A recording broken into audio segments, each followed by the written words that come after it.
Hi, Yukon, welcome. Pleasure to be here. China's economy has been growing at over 10% for the past 20 years. No economy can grow that fast forever. And this year we just had third quarter GDP out. It's 7.4%. Do you think the turning point has finally arrived? Over 20 years, China has never actually grown below 7.8% for the annual basis. So it's very likely, of course, that this year's performance will be lower than anything that's ever been experienced in the last 2 decades. But over the last month, there's some positive signs. Investment seems to be responding or picking up. Sales, retail sales, a little bit better. The export picture improved a little bit. So some people would guess, and I think it's probably true, that sometime over the next month or two, the economy has bottomed out, will bottom out, and actually will start to turn upwards. But even a rebound probably will not lead to GDP growth next year much more than 8%, because the global environment is still kind of lackluster.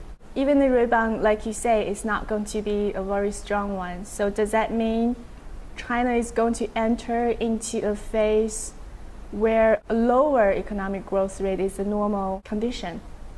Right. I mean, the sentiments in the markets are very negative. It's actually very simple if you look at the arithmetic. Growth is basically determined by growth in consumption and growth in investment.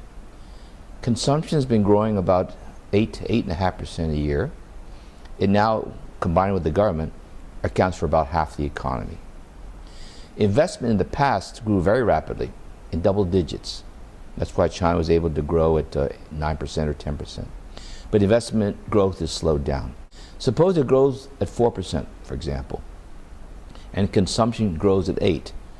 Essentially, this economy would only be growing at 6%, which is too low. So the real trick is to try to continue to grow at 7 to 8%. And for how long?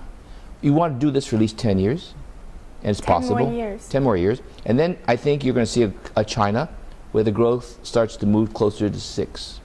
But you certainly want the economy to grow at a very strong 8% for another 10 years. You need that for a whole variety of reasons. Next month, in November, China is going to have once-in-a-decade leadership transition. What are some key policy initiatives you think the new government should take on?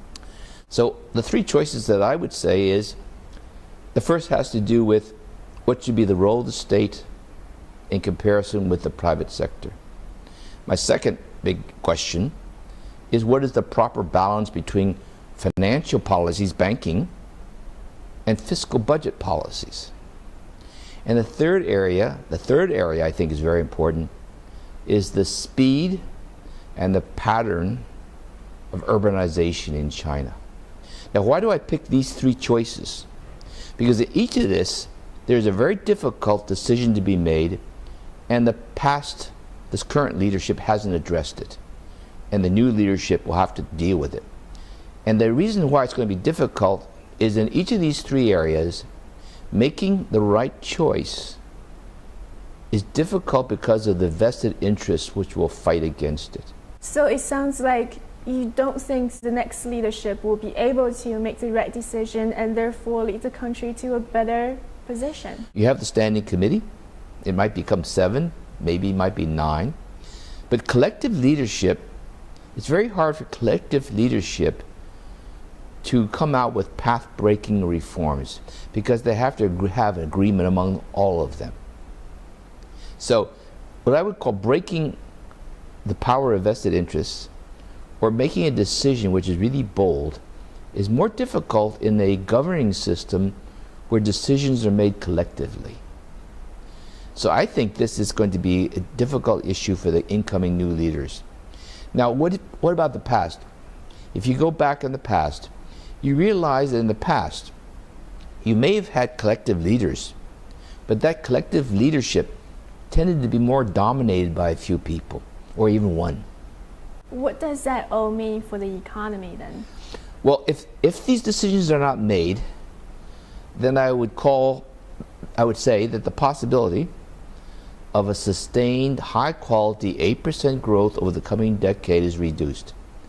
You'll find a country which will be continuing to grow at a declining rate And the average for the coming years may be 5 to 6% instead of 8%. Yukon, it's always so nice to talk to you. Thank you so much. You're welcome. Please. Thank you very much.